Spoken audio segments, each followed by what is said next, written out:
പ്രിയപ്പെട്ട ഉദ്യോഗാർത്ഥികളെ, welcome to learn with ARM.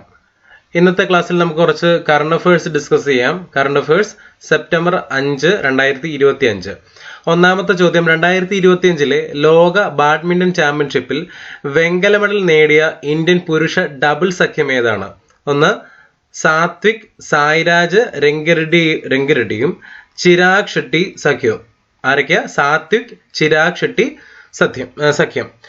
പാരീസിൽ വെച്ചായിരുന്നു 2025 ലോക ചാമ്പ്യൻഷിപ്പ് നടന്നത്. ലോക ബാഡ്മിന്റൺ ചാമ്പ്യൻഷിപ്പ് നടന്നത് എവിടെ വെച്ചായിരുന്നു? 2025 പാരീസിൽ വെച്ചിട്ടായിരുന്നു.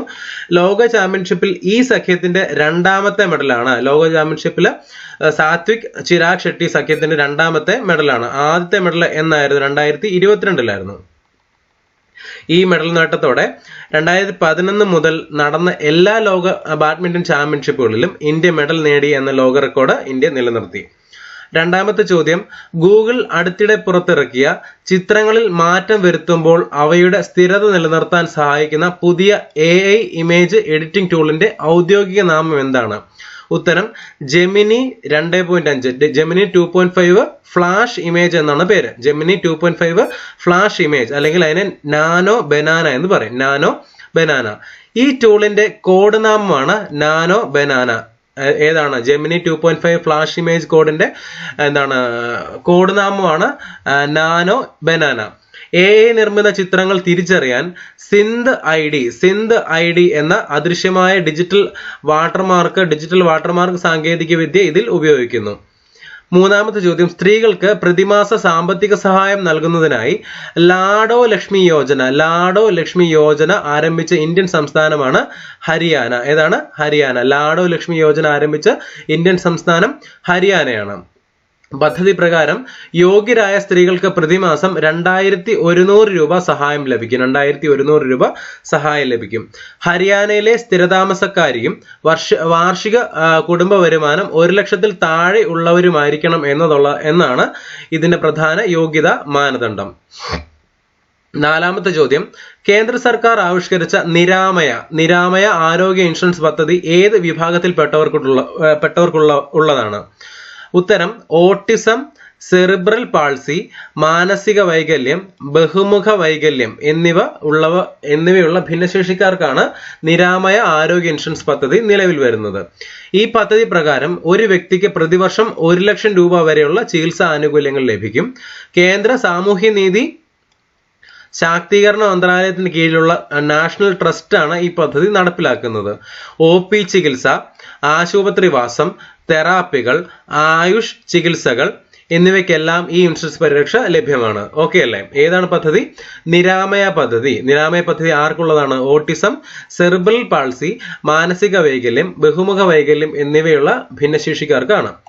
അഞ്ചാമത്തെ ചോദ്യം, 2025 പത്മപ്രഭ പുരസ്കാരത്തിന് അർഹനായ സാഹിത്യകാരൻ ആരാണ്?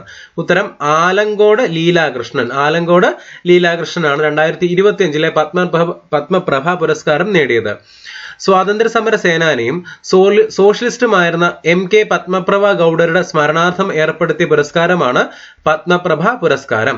75,000 രൂപയും പത്മരാഗക്കല്ല് പതിച്ച ഫലകവും പ്രശസ്തി പത്രവും അടങ്ങുന്നതാണ് പുരസ്കാരം.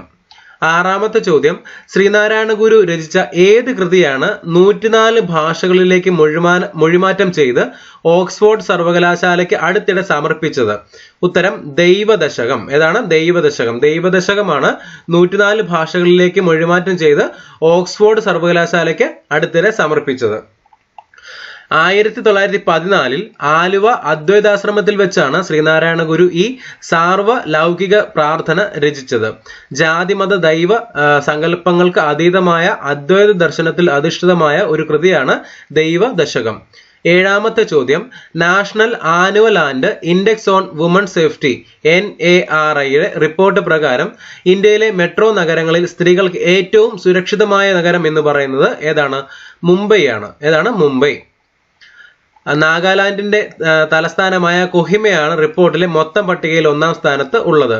Group of lectures and academicians GIA ഉൾപ്പെടെയുള്ള സ്ഥാപനങ്ങൾ ചേർന്നാണ് റിപ്പോർട്ട് തയ്യാറാക്കിയത്. റാഞ്ചി, ശ്രീനഗർ, കൊൽക്കത്ത, ഡൽഹി എന്നിവയാണ് സുരക്ഷ കുറഞ്ഞ നഗരങ്ങളുടെ പട്ടികയിൽ ഉൾപ്പെടുന്നത്. റാഞ്ചി, ശ്രീനഗർ, കൊൽക്കത്ത, ഡൽഹി എന്നിവയാണ് സുരക്ഷ കുറഞ്ഞ നഗരങ്ങളുടെ പട്ടികയിൽ ഉൾപ്പെടുന്നത്. ജോലി സ്ഥലത്തെ ലൈംഗിക അതിക്രമങ്ങൾ തടയുന്നതിനായുള്ള നിയമം പോഷ് എന്ന് പറഞ്ഞാൽ എന്താ? Prevention of sexual harassment act 2013 എന്നാണ് അറിയപ്പെടുന്നത്. പോഷ്. 81ാമത്തെ ചോദ്യം 71ാമത് നെഹ്റു ട്രോഫി വള്ളംകളിയിൽ കിരീടം നേടിയ ചുണ്ടൻ വള്ളം ഏതാണ്? ഉത്തരം വിയ്യപുരം ചുണ്ടനാണ്. 2025 71ാമത് നെഹ്റു ട്രോഫി വള്ളംകളിയിൽ കിരീടം നേടിയ ചുണ്ടൻ ഏതാണ് എന്ന് ചോദിച്ചാൽ വിയ്യപുരം ചുണ്ടനാണ്. ഏതാണ്? Viyyapuram Chundan. Village boat club VBC village boat ക്ലബിന്റെ കൈനകരിയാണ് വിയ്യപുരം ചുണ്ടൻ തുഴഞ്ഞത്. വില്ലേജ് ബോട്ട് ക്ലബ്ബ് കൈനകരിയാണ് Viyyapuram Chundan തുഴഞ്ഞത്.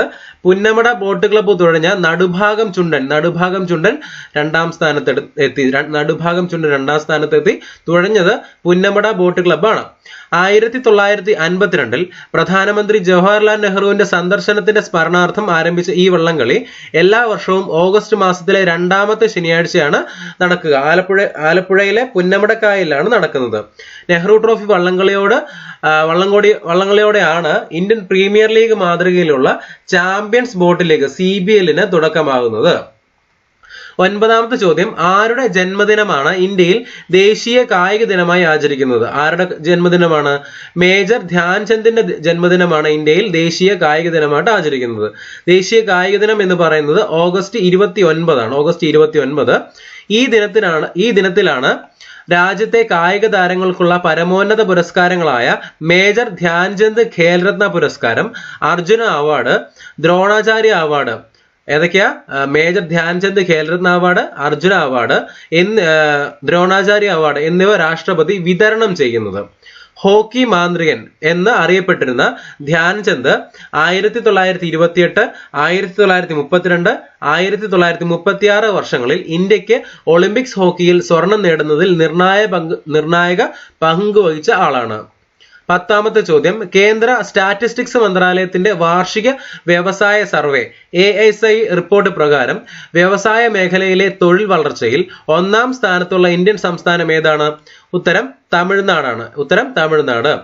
ASI annual survey of industries ഇന്ത്യയിലെ വ്യാവസായിക സ്ഥിതി വിവര കണക്കുകളുടെ ഏറ്റവും പ്രധാനപ്പെട്ട ഉറവിടമാണ്. ഈ സർവേ നടത്തുന്നത് കേന്ദ്ര സ്റ്റാറ്റിസ്റ്റിക്സ് ആൻഡ് പ്രോഗ്രാം ഇംപ്ലിമെന്റേഷൻ മന്ത്രാലയമാണ്. September 6, 2025. 2025 September 4 national institutional ranking framework 2025 പുറത്തിറക്കിയത് ആരാണ്? ഉത്തരം കേന്ദ്ര വിദ്യാഭ്യാസ മന്ത്രി ധർമ്മേന്ദ്ര പ്രധാനാണ് NIRF പുറത്തിറക്കിയത്. NIRFന്റെ 2025 അനുസരിച്ചിട്ട് ഇന്ത്യയിലെ ഏറ്റവും മികച്ച എഞ്ചിനീയറിംഗ് കോളേജായ IIT മദ്രാസ് ആണ് മൊത്തത്തിലുള്ള വിഭാഗത്തിൽ 1ാം സ്ഥാനത്ത് ഉള്ളത്. IISc ബാംഗ്ലൂരും IIT മുംബൈയുമാണ് NIRF 2025 അനുസരിച്ച് മൊത്തത്തിലുള്ള വിഭാഗത്തിൽ 2ഉം 3ഉം സ്ഥാനത്തുള്ളത്. 1ാമത് IIT മദ്രാസും, 2ാമതുള്ളത് IISc ബാംഗ്ലൂരും, 3ാമതുള്ളത് IIT മുംബൈയുമാണ്. ഈ ഫ്രെയിംവർക്ക് 2025 പുറത്തിറക്കിയത് സെപ്റ്റംബർ 4 പുറത്തിറക്കിയത് ആരാണെന്ന് ചോദിച്ചാൽ കേന്ദ്ര വിദ്യാഭ്യാസ മന്ത്രിയായ ധർമ്മേന്ദ്ര പ്രധാനാണ് പുറത്തിറക്കിയത്. 2025 September 4 national institution ranking framework 17 വിഭാഗങ്ങൾ പുറത്തിറക്കി. 17 വിഭാഗങ്ങളാണ് പുറത്തിറക്കിയത്. അടുത്ത ചോദ്യം, ഇന്ത്യയിലെ ആദ്യത്തെ തുറമുഖാധിഷ്ഠിത ഗ്രീൻ ഹൈഡ്രജൻ പദ്ധതി നിലവിൽ വന്നത് എവിടെയാണ്? നിലവിൽ വന്നത്? തൂത്തുക്കുടിയിലെ VO ചിദംബരനാർ VOC തുറമുഖം എന്ന് പറയുന്ന തുറമുഖത്താണ് ഈ പദ്ധതി നിലവിൽ വന്നത്. തൂത്തുക്കുടിയിലെ VO ചിദംബരനാർ തുറമുഖം ഇന്ത്യയിലെ ആദ്യത്തെ തുറമുഖാധിഷ്ഠിത ഗ്രീൻ ഹൈഡ്രജൻ പദ്ധതി നിലവിൽ വന്നത് എവിടെയാണ്? തൂത്തുക്കുടി VO ചിദംബരനാർ തുറമുഖം. 3ാമത്തെ ചോദ്യം, കേന്ദ്ര മൈൻ സെക്രട്ടറിയായി ചുമതലയേറ്റ IAS ഉദ്യോഗസ്ഥൻ ആരാണ്? ഉത്തരം പീയൂഷ് ഗോയൽ. ഉത്തരം പീയൂഷ് ഗോയൽ. കേന്ദ്ര മൈൻ സെക്രട്ടറിയായി ചുമതലയേറ്റ IAS ഉദ്യോഗസ്ഥനാണ് പീയൂഷ് ഗോയൽ. 4ാമത്തെ ചോദ്യം, 2025 ഓഗസ്റ്റിൽ എത്ര ആധാർ അധിഷ്ഠിത ഇടപാടുകൾ UIDAI അല്ലെങ്കിൽ UDAI റെക്കോർഡ് ചെയ്തതെന്ന് ചോദിച്ചാൽ 221 കോടി ആധാർ ആധികാരികത ഇടപാടുകൾ റെക്കോർഡ് ചെയ്തു. അഞ്ചാമത്തെ ചോദ്യം, എല്ലാ വർഷവും സെപ്റ്റംബർ 5 ഇന്ത്യയിൽ അധ്യാപക ദിനമായി ആചരിക്കുന്നത് ആരുടെ ജന്മദിനത്തോടനുബന്ധിച്ചിട്ടാണ്? ഉത്തരം doctor S Radhakrishnan. Doctor Sarvepalli രാധാകൃഷ്ണന്റെ ജന്മദിനമാണ് അധ്യാപക ദിനമായിട്ട് ആചരിക്കുന്നത്. 1962 മുതൽ 1967 വരെ ഇന്ത്യയുടെ രാഷ്ട്രപതിയായും 1952 മുതൽ 1962 വരെ ഇന്ത്യയുടെ ഉപരാഷ്ട്രപതിയായും സേവനമനുഷ്ഠിച്ച ഒരു ഇന്ത്യൻ അക്കാദമീഷ്യനും തത്വചിന്തകനും രാഷ്ട്രതന്ത്രജ്ഞനുമായിരുന്നു സർവേപ്പള്ളി രാധാകൃഷ്ണൻ. 1931 നൈറ്റ്ഹുഡ്, 1954 ഇന്ത്യയിലെ പരമോന്നത സിവിലിയൻ ബഹുമതിയായ ഭാരതരത്നം എന്നിവയുൾപ്പെടെ നിരവധി ഉന്നത പുരസ്കാരങ്ങൾ സർവേപ്പള്ളി രാധാകൃഷ്ണന് ലഭിച്ചിട്ടുണ്ട്. ആറാമത്തെ ചോദ്യം, അയോധ്യയിൽ പുതുതായി ഉദ്ഘാടനം ചെയ്ത രാമക്ഷേത്രം സന്ദർശിച്ച ആദ്യ വിദേശ നേതാവ് ആരാണ്? എന്താണ് ചോദ്യം? അയോധ്യയിൽ പുതുതായി ഉദ്ഘാടനം ചെയ്ത രാമക്ഷേത്രം സന്ദർശിച്ച ആദ്യ വിദേശ നേതാവ് ആരാണെന്ന് ചോദിച്ചാൽ ഷെറിംഗ് ടോംഗെയാണ്. ആരാണ്? ഷെറിംഗ് ടോംഗെ. ഭൂട്ടാന്റെ പ്രധാനമന്ത്രിയായ ഷെറിംഗ് ടോംഗെ 2025 സെപ്റ്റംബർ 3 മുതൽ 2025 സെപ്റ്റംബർ 6 വരെ സെപ്റ്റംബർ 3 മുതൽ സെപ്റ്റംബർ 6 വരെ ഇന്ത്യയിലേക്ക് ഔദ്യോഗിക സന്ദർശനം നടത്തുന്നു. അദ്ദേഹത്തിന്റെ പത്നിയും ചീഫ് അബോട്ടുമായ ജെ ഖെൻപോയും അദ്ദേഹത്തിനൊപ്പം ഉണ്ട്. പിന്നെ രാജ്ഗീറിലെ രാജകീയ ഭൂട്ടാൻ ക്ഷേത്രത്തിന്റെ സമർപ്പണം, അയോധ്യയിലെ രാമജന്മഭൂമി ക്ഷേത്രത്തിലെ പ്രാർത്ഥനകൾ, ഇന്ത്യൻ നേതൃത്വവുമായുള്ള കൂടിക്കാഴ്ചകൾ എന്നിവയാണ് ഈ ഒരു ചർച്ചയുടെ പ്രധാന പരിപാടികൾ. ഏഴാമത്തെ ചോദ്യം, 2025 സെപ്റ്റംബർ 5 UK ഉപപ്രധാനമന്ത്രിയും നീതിന്യായ സെക്രട്ടറിയുമായി നിയമിതനായത് ആരാണ്? ഉത്തരം ഡേവിഡ് ലാമിയാണ്. ഉത്തരം ഡേവിഡ് ലാമി. ഒന്നുകൂടെ പറയാം, 2025 സെപ്റ്റംബർ 5 UK ഉപപ്രധാനമന്ത്രിയും നീതിന്യായ സെക്രട്ടറിയുമായി നിയമിതനായത് ആരാണ് എന്ന് ചോദിച്ചാൽ ഡേവിഡ് ലാമിയാണ്. ആഞ്ചല റെയ്നറുടെ രാജിയെ തുടർന്ന് നടന്ന ക്യാബിനറ്റ് പുനഃസംഘടനയിലാണ് ലാമിയുടെ നിയമനം. ലേബർ പാർട്ടി നേതാവ് കെയർ സ്റ്റാർമറിന്റെ നേതൃത്വത്തിലുള്ള സർക്കാരിലാണ് ഈ മാറ്റം നടക്കുന്നത്. ലാമി ബ്രിട്ടീഷ് രാഷ്ട്രീയത്തിലെ പ്രമുഖ ലേബർ പാർട്ടി MP കൂടിയാണ്. ലേബർ പാർട്ടിയുടെ MP ആണ് ലാമി. എട്ടാമത്തെ ചോദ്യം, ഇന്ത്യയിൽ ക്രിക്കറ്റ് ഫുട്വെയറിന്റെ പ്രചാരവും വിപണി സാന്നിധ്യവും വർദ്ധിപ്പിക്കുന്നതിനായി സ്കെച്ചേഴ്സ് ബ്രാൻഡ് അംബാസഡറായി നിയമിച്ച ഇന്ത്യൻ ക്രിക്കറ്റ് താരം ആരാണ്? ഉത്തരം മുഹമ്മദ് സിറാജ്. എന്താണ് ചോദ്യം? ഇന്ത്യയിൽ ക്രിക്കറ്റ് ഫുട്വെയറിന്റെ പ്രചാരവും വിപണി സാന്നിധ്യവും വർദ്ധിപ്പിക്കുന്നതിനായി സ്കെച്ചേഴ്സ് ബ്രാൻഡ് അംബാസിഡറായി നിയമിച്ച ഇന്ത്യൻ ക്രിക്കറ്റ് താരമാണ് Mohammed Siraj. Skechers sports footwear നിർമ്മാണത്തിൽ മുൻപന്തിയിലുള്ള ആഗോള ബ്രാൻഡാണ് സ്കെച്ചേഴ്സ് എന്ന് പറയുന്നത്. ഒൻപതാമത്തെ ചോദ്യം, 2025 സെപ്റ്റംബർ മുതൽ 2027 മെയ് വരെ യെസ് ബാങ്കിന്റെ നോൺ എക്സിക്യൂട്ടീവ് ചെയർമാനായി വീണ്ടും നിയമിതനായത് ആരാണ്? ഉത്തരം ആർ ഗാന്ധിയാണ്. 2025 സെപ്റ്റംബർ മുതൽ 2027 വരെ യെസ് ബാങ്കിന്റെ നോൺ എക്സിക്യൂട്ടീവ് ചെയർമാനായി വീണ്ടും നിയമിതനായത് ആർ ഗാന്ധി. അദ്ദേഹത്തിന്റെ കാലാവധി 2025 സെപ്റ്റംബർ മുതൽ 2027 മെയ് വരെ ആണ്. ഓക്കെ. പത്താമത്തെ ചോദ്യം, ഏഷ്യ പസഫിക് നിക്ഷേപ ബാങ്കിങ്ങിന്റെ സഹതലവനായി സിറ്റി ബാങ്ക് നിയമിച്ച ഇന്ത്യൻ വംശജനായ ബാങ്കർ ആരാണ്? ഉത്തരം കൗസ്തുഭ് കുൽക്കർണി.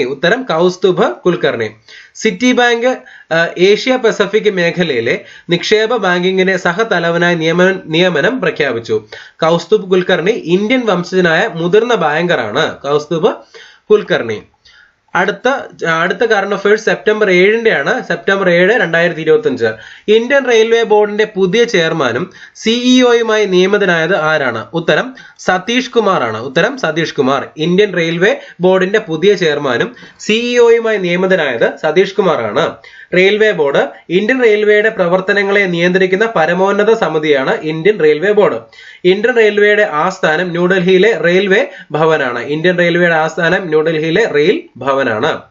ഇന്ത്യയിലെ ആദ്യത്തെ ട്രെയിൻ സർവീസ് 1853 ബോംബെക്കും താനെക്കും ഇടയിലാണ് നടന്നത് അല്ലെങ്കിൽ ആരംഭിച്ചത് 1853.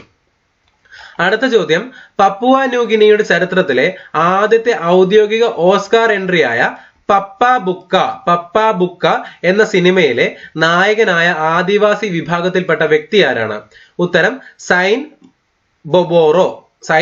ബൊബോറോയാണ് പപ്പുവ ന്യൂഗിനിയുടെ ചരിത്രത്തിലെ ആദ്യത്തെ ഔദ്യോഗിക ഓസ്കാർ എൻട്രിയായ പപ്പ ബുക്ക എന്ന സിനിമയിലെ ആദിവാസി വിഭാഗത്തിൽപ്പെട്ട നായകൻ.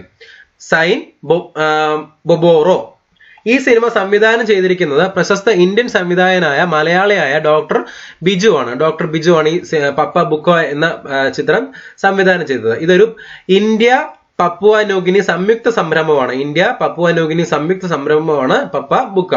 പപ്പുവ ന്യൂഗിനി ഓസ്ട്രേലിയക്ക് വടക്ക് പസഫിക് സമുദ്രത്തിൽ സ്ഥിതി ചെയ്യുന്ന ഒരു ദ്വീപ് രാഷ്ട്രമാണ്. ഇതിന്റെ തലസ്ഥാനം പോർട്ട് മൊറസ്ബിയാണ് പപ്പുവ ന്യൂഗിനിയുടെ തലസ്ഥാനം എന്ന് പറയുന്നത്. അടുത്ത ചോദ്യം, 17ാമത് അന്താരാഷ്ട്ര ഡോക്യുമെന്ററി ഷോർട്ട് ഫിലിം ഫെസ്റ്റിവലിൽ മികച്ച ലോങ് ഡോക്യുമെന്ററിക്കുള്ള പുരസ്കാരം നേടിയ തമിഴ് ചിത്രം ഏതാണ് എന്ന് ചോദിച്ചിരിക്കുന്നു. ഉത്തരം ദളിത് സുബ്ബയ്യ എന്ന് പറയുന്ന ചിത്രമാണ്. ദളിത് സുബ്ബയ്യ. ഈ ഡോക്യുമെന്ററിയുടെ സംവിധായകൻ ഗിരിധരൻ MKP ആണ്. കേരള സംസ്ഥാന ചലച്ചിത്ര അക്കാദമിയുടെ നേതൃത്വത്തിൽ തിരുവനന്തപുരത്താണ് ഈ ചലച്ചിത്രമേള സംഘടിപ്പിക്കുന്നത്. 4ാമത്തെ ചോദ്യം, വനനശീകരണത്തിന്റെയും ചൂടിന്റെയും പ്രധാന കേന്ദ്രമായി കണക്കാക്കപ്പെടുന്ന വനനശീകരണത്തിന്റെ ആർക്ക് എന്നറിയപ്പെടുന്ന പ്രദേശം ഏത് ഉഷ്ണമേഖലാ വനത്തിലാണ് സ്ഥിതി ചെയ്യുന്നത്? ഉത്തരം ആമസോൺ. എന്താണ് വനനശീകരണത്തിന്റെ ആർക്ക് എന്നറിയപ്പെടുന്ന പ്രദേശം ഏത് ഉഷ്ണമേഖലാ വനത്തിലാണ് സ്ഥിതി ചെയ്യുന്നത്? ആമസോൺ വനത്തിലാണ് സ്ഥിതി ചെയ്യുന്നത്. അടുത്ത ചോദ്യം, കാർബൺ ബ്രീഫിന്റെ 2025 വിശകലനം അനുസരിച്ചിട്ട് വർഷത്തിന്റെ ആദ്യ പകുതിയിൽ ലോകമെമ്പാടുമുള്ള പുതിയ കൽക്കരി ഊർജ്ജശേഷിയുടെ ഏകദേശം 88% നിർദ്ദേശിച്ച 2 രാജ്യങ്ങൾ ഏതൊക്കെയാണ്? ഉത്തരം ചൈനയും ഇന്ത്യയുമാണ്. അടുത്ത ചോദ്യം, അലാസ്കയിൽ നടക്കുന്ന യുദ്ധ അഭ്യാസ 2025 എന്ന സൈനിക അഭ്യാസത്തിൽ പങ്കെടുക്കുന്ന ഇന്ത്യൻ സംഘം ഇന്ത്യൻ സൈന്യത്തിന്റെ ഏത് റെജിമെന്റിലാണ് ഉൾപ്പെടുന്നത്? ഉത്തരം മദ്രാസ് റെജിമെന്റ്. ഒന്നുകൂടെ പറയാം, അലാസ്കയിൽ നടക്കുന്ന യുദ്ധ അഭ്യാസ 2025 എന്ന സൈനിക അഭ്യാസത്തിൽ പങ്കെടുക്കുന്ന ഇന്ത്യൻ സംഘം ഇന്ത്യൻ സൈന്യത്തിന്റെ ഏത് റെജിമെന്റിലാണ് ഉൾപ്പെടുന്നത്? ഉത്തരം മദ്രാസ് റെജിമെന്റ്. ഇന്ത്യയിലെ ഏറ്റവും പഴക്കമേറിയതും ഏറ്റവും അലങ്കരിച്ചതുമായ കാലാൾപ്പട റെജിമെന്റുകളിൽ ഒന്നായ മദ്രാസ് റെജിമെന്റിൽ നിന്നുള്ള ഒരു ബറ്റാലിയനാണ് ഇന്ത്യൻ സൈന്യത്തെ പ്രതിനിധീകരിക്കുന്നത്. 2025 സെപ്റ്റംബർ 1 മുതൽ 2025 സെപ്റ്റംബർ 14 വരെ അലാസ്കയിലെ ഫോർട്ട് വെയിൻറൈറ്റിൽ US ആർമിയുടെ 1ാം ബറ്റാലിയൻ 5ാം ഇൻഫൻട്രി റെജിമെന്റ് ബൊബാക്സ് സംയുക്തമായി ഈ അഭ്യാസം നടക്കുന്നു.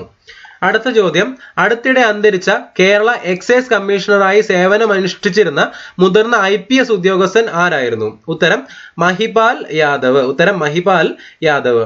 അടുത്തിടെ അന്തരിച്ച കേരള എക്സൈസ് കമ്മീഷണറായി സേവനമനുഷ്ഠിച്ചിരുന്ന മുതിർന്ന IPS ഉദ്യോഗസ്ഥൻ ആരാണ്? മഹിപാൽ യാദവ് ആണ്. അടുത്ത ചോദ്യം, നിവേശക് ദീദി സംരംഭം നടത്തുന്ന നിക്ഷേപക വിദ്യാഭ്യാസ സംരക്ഷണ ഫണ്ട് അതോറിറ്റി ഏത് കേന്ദ്ര മന്ത്രാലയത്തിന് കീഴിലാണ് പ്രവർത്തിക്കുന്നത്? ഉത്തരം കോർപ്പറേറ്റ് കാര്യ മന്ത്രാലയത്തിന്റെ കീഴിലാണ് പ്രവർത്തിക്കുന്നത്. കോർപ്പറേറ്റ് കാര്യ മന്ത്രാലയത്തിന് കീഴിൽ ഇന്ത്യ ഗവൺമെന്റ് സ്ഥാപിച്ചതാണ് നിക്ഷേപക വിദ്യാഭ്യാസ സംരക്ഷണ ഫണ്ട് അതോറിറ്റി. പ്രധാന ഉദ്ദേശം എന്ന് പറയുന്നത് നിക്ഷേപകരുടെ ബോധവൽക്കരണം, സംരക്ഷണം, സാമ്പത്തിക സാക്ഷരത എന്നിവയാണ്.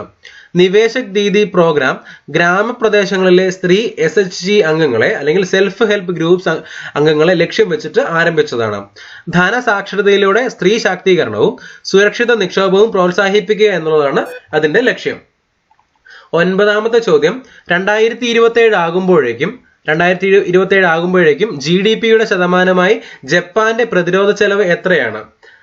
2%. എത്രയാണ്? 2% പ്രതിരോധ ചെലവ്. ജപ്പാൻ 2027 പ്രതിരോധ ചെലവ് GDPയുടെ 2% ആക്കാനുള്ള ലക്ഷ്യം നിശ്ചയിച്ചിരിക്കുന്നു. 10ാമത്തെ ചോദ്യം, 2025 തുടക്കത്തിൽ ആഗോള ഉത്ഭവന വർധനവിന് ഏറ്റവും കൂടുതൽ സംഭാവന നൽകിയ രാജ്യം ഏതാണ്? ഉത്തരം യുണൈറ്റഡ് സ്റ്റേറ്റ്സ് ആണ്.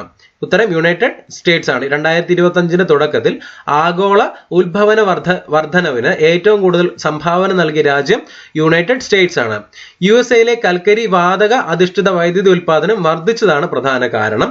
വ്യവസായ പ്രവർത്തനങ്ങളും ഗതാഗത മേഖലയിലെ ഇന്ധന ഉപഭോഗ വർധനയും ഇതിന് ഉയർന്ന പങ്ക് വഹിച്ചു എന്ന് പറയുന്നു.